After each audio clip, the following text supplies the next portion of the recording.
What's up, guys? Jez here from Whiskefy, and welcome to another episode of WhiskefyTV, your favorite whiskey TV show where I pop up like a meerkat, as was described to me by Mike and Wayne from the Cooking and Cream podcast. That's notifications coming in. So it is episode 13. I actually really want you guys to discuss the meerkat thing in the comments because yeah, I thought it was hilarious. Today is a hoodie day, it's raining outside, and I'm feeling super comfy. So nothing more comfy than a Whiskefy hoodie. You can take that tag. Now, as I said, I am tasting for episode 113 this bottle of Penelope bourbon, as you guys saw yesterday for my Toasted Tuesday, Whiskey Wednesday, Hype Post, but it was also a mail call Monday. So many things going on. We're having a heap of fun. Now, as I said, Penelope bourbon, 4 grain, toasted barrel and batch pick. I did say in the post I was going to do a side-by-side with the bottle from Brock at Whiskey Hunt Australia as part of their Halloween collection that I tasted, say, 13 episodes ago. 13 episodes ago. So I'll start off, I'll pop rocks, and I will pour it into my mini Glen. This won't be a long pour because it's a tiny glass, and then there might be a little bit of whiskey consumed. So I wanted to kind of do a cheeky little side-by-side as well. Do another bottle, and we'll get this one poured. Oh, I love this. Okay, I didn't want to go too high. It's been 4 episodes since I last spilled, so we're going to make it 5 episodes since last spill. It's all in frame. You guys are happy. Let's get it going. Penelope bourbon, 4 grain, toasted barrel and batch pick. As I said, it's 111 proof, 3 to 5 years old. Aussie price is about $179. US price is about 70 to 160. Nothing has really changed on the market. Everyone is still struggling to get some. I just realized the lights aren't on. Yeah, we'll roll with it. 55.5% American oak, then transferred to a toasted American oak cask, running a heavy char. Runs a 75% corn, 15% wheat, 7% rye, and 3% malted barley mash bill, making it 4 grain.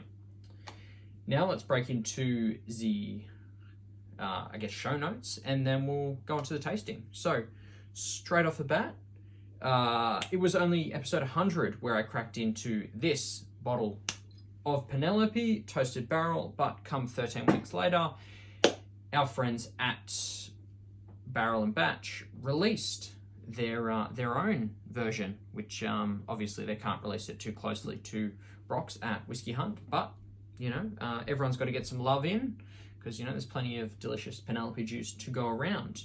Unless you're in the US, then you can't find any. It's wild. I get 2 bottles in 13 weeks, and you guys get none. It's wild.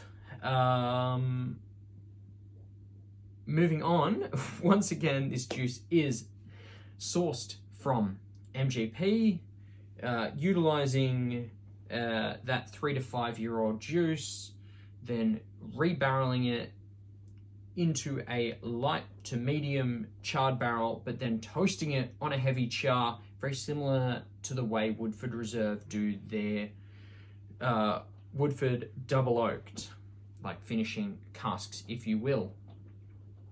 That is really all I have for the show notes. It's very simple, very straightforward, and we're at 4 minutes, so this can be a super quick tasting, but then I also wanted to kind of do it like a side-by-side as well.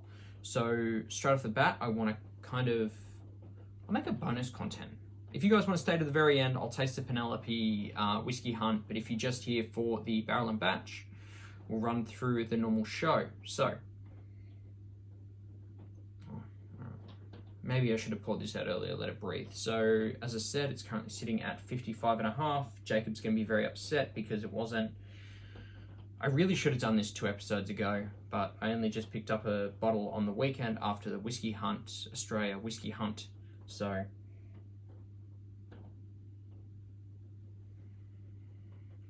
on the nose, you're getting those typical vanilla caramels, all the stuff you'd normally get.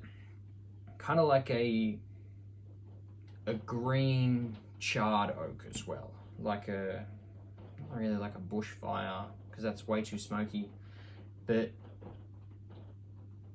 like it nose is like a little bit young, which was like opposite to what happened at the whiskey hunt stuff. But like this stuff, it's a little bit young, but then you've also just got this toastiness to it as well.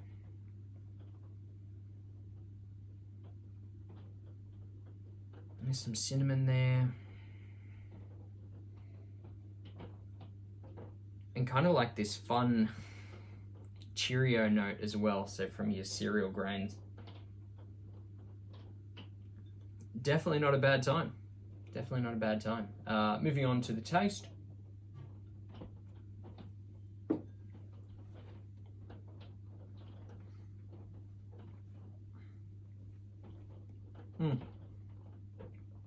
So I noticed with this one, it's a really thin viscosity compared to the other Penelope stuff.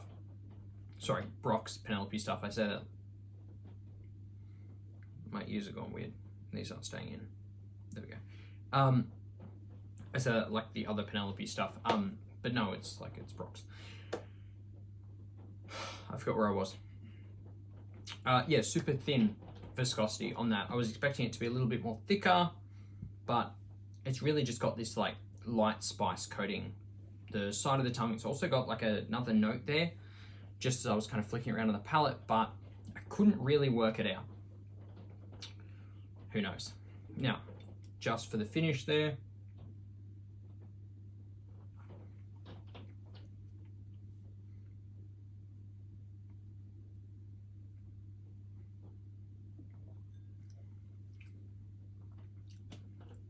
So, real long finish of like these toasted oaks, these toasted sugars, super sweet, but like sugary is probably the best way to describe it. It's also, I find it really funny, it's got this really heavy grainy note. It's kind of like your Cheerios and your Wheat Bix, just kind of like meshed up, and it's like got this, it's like you filled your bowl, your breakfast cereal, your Wheat Bix, essentially, your Cheerios, depends on what part of the world you live in, obviously two different cereals, but you filled your bowl with Wheat Bix and then you're pouring Penelope on top and you're eating it. That is exactly what is going on in my mouth at the moment. Super boozy Wheat Bix, it's wild. There's, oh no, that's it. That's all I got for the finish there as well. So that's pretty much spot on. Cool, I like that. And we're at 8 minutes as well. So this will be a quick one. So for the bi-barrel pass, for the nose, it noses very similar to the Weller Special Reserve. I find like those notes very comparable, also enjoyable. Super thin viscosity, which wasn't what I was hoping where it'd be at, but it's also, once again, not that bad. Not that bad. Sounds worse. It was good. I enjoyed it. I was hoping it'd be a little bit thicker because it's like heavy alcohol. You know, I hoped that it'd have a lot more interaction with that wood, but obviously not. Therefore, thin juice. And yeah, it still has like a heap of flavor in there from like your cinnamon, your charred oak, your vanillas, caramels, Cheerios. And the third one, making it almost a good substitute for Wheat Bix with that finish. So circling back to my breakfast cereal bowl, I'd personally have it for breakfast. I wouldn't recommend it because that is not responsible, and I am a responsible adult and I can't tell people what to do because yeah, I'm not a medical professional. It's probably safer that we keep me out of medical professional things. But yeah, thank you guys. Hopefully you enjoyed that. I'm going to mark this down as a buy because who doesn't love Wheat Bix? When was the last time I had Wheat Bix? It's been a while, actually. I might have to do like a Penelope 4-grain wheat bix kind of video and see how that tastes rather than using milk.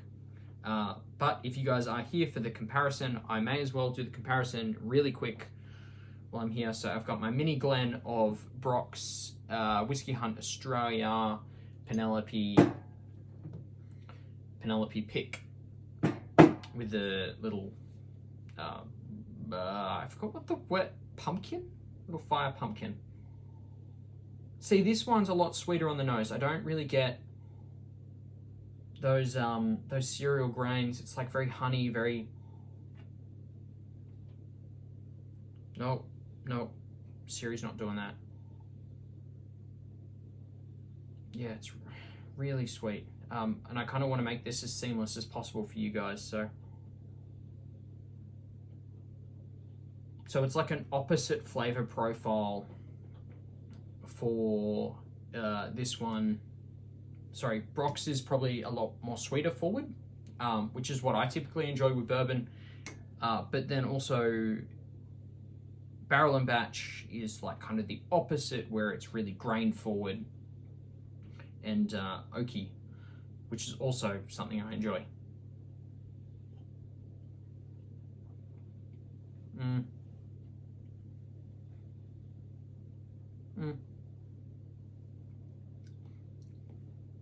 A little bit thicker, and still, once again, same thing.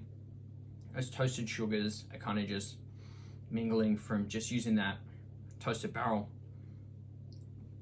Once again, good time. I'm not getting those grain forward notes that I was typically getting with the barrel and batch stuff. So I wonder what would happen if I blend these two together.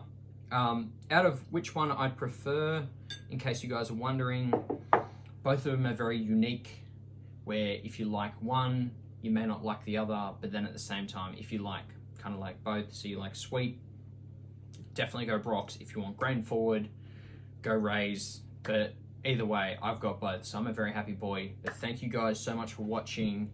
As I said, I'm marking this down as a buy, and its next episode will be 5 episodes without a spill. So we're doing okay. We're 5 weeks. See if we can get to 6. All right, thank you guys. Love y'all. Hopefully you enjoy your Whiskey Wednesday. Any questions, please DM me. I might give away a sample. Who wants a sample of the Penelope bourbon? Jump over to my Instagram and let me know if you want a sample. You first person. I'll randomly pick someone in the comments if you want a sample, because you made it to the end. Thank you. Love y'all. Stay thirsty. I'm Jez. Peace.